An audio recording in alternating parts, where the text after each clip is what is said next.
If you were to glance at a map of Britain today, you might think the country's borders are limited to just the British Isles. However, look at the world and you'll discover something far more intriguing.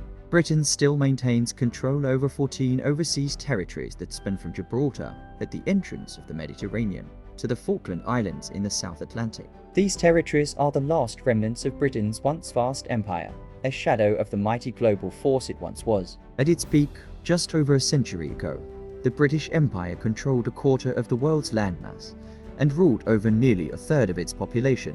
It was the empire on which the sun never set. But how did a small island nation rise to dominate so much of the world? The history of the British Empire is a tale of ambition, military might, and trade that reshaped the globe. The foundations of the empire were set long before Britain itself was officially formed. For much of its history, the Kingdom of England held sway over the British Isles. By the medieval and early modern periods, England had developed both a powerful economy and military. This dominance led England to absorb the smaller kingdoms of Wales and parts of Ireland, although Scotland remained fiercely independent. Scotland, having resisted numerous invasions from its southern neighbour, would continue to hold on to its autonomy. In the early 17th century, Queen Elizabeth I looked to expand England's reach by funding explorers and adventurers. These figures, like Sir Francis Drake and Sir Martin Frobisher, claimed territories in the name of England. However, their ventures did not lead to permanent settlements. The first English colony in North America, at Roanoke Island in 1585, ended in failure. Despite these setbacks, Elizabeth granted royal charters to joint stock companies, which were given monopolies over overseas trade. Companies like the Levant Company 1592 and the East India Company 1600 emerged, laying the groundwork for Britain's future colonial exploits. When Elizabeth died in 1603, her throne passed to James VI of Scotland. This union did not merge the two kingdoms, however, as they remained politically separate. James continued his predecessor's push for overseas colonies, establishing three types of settlements: crown colonies, charter colonies, and proprietary colonies. The crown colonies were ruled directly by the monarch, with appointed governors and councils. Charter colonies were overseen by corporate entities with greater autonomy for the settlers. Proprietary colonies, run by private individuals or companies, focused more on commercial gains. An often overlooked chapter in England's expansion is the plantation of Ulster in Ireland,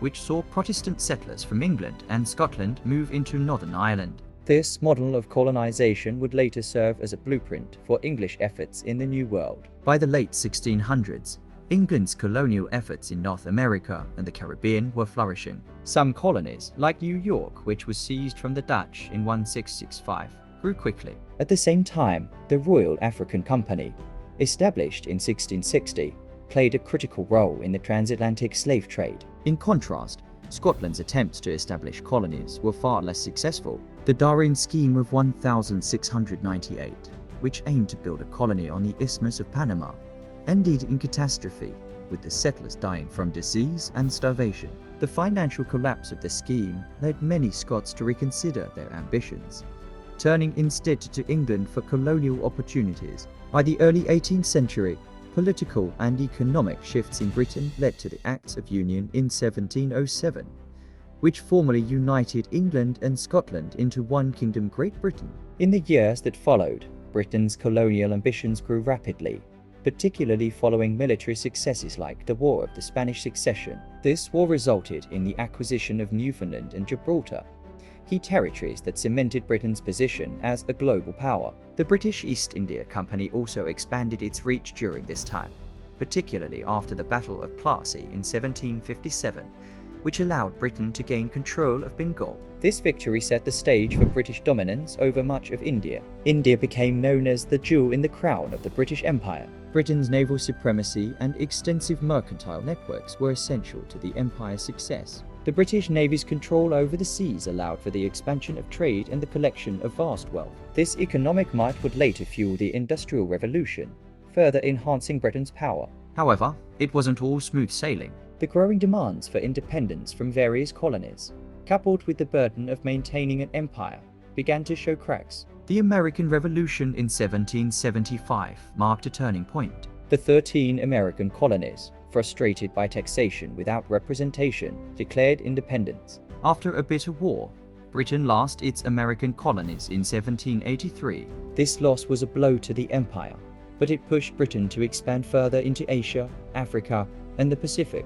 In the Pacific, explorers like Captain James Cook charted the waters and claimed new territories for Britain. Australia was established as a penal colony in 1788, and New Zealand and the eastern coast of Australia were claimed in the following decades. These areas became key to Britain's imperial strategy, serving as both a place for convicts and a source of raw materials. As the 19th century progressed, Britain's empire continued to expand, especially in Africa and Asia. The creation of the Suez Canal in 1869 made Egypt a crucial link in British trade routes. The scramble for Africa in the late 1800s saw Britain take control of vast swaths of the continent. However, the empire's stability began to crumble in the 20th century. The Two World Wars strained Britain's resources, and by the end of the Second World War, many colonies fought independence. The wind of change swept across the empire, and nations like India, Pakistan, and eventually many African countries gained independence. The formal end of the British Empire came in 1997,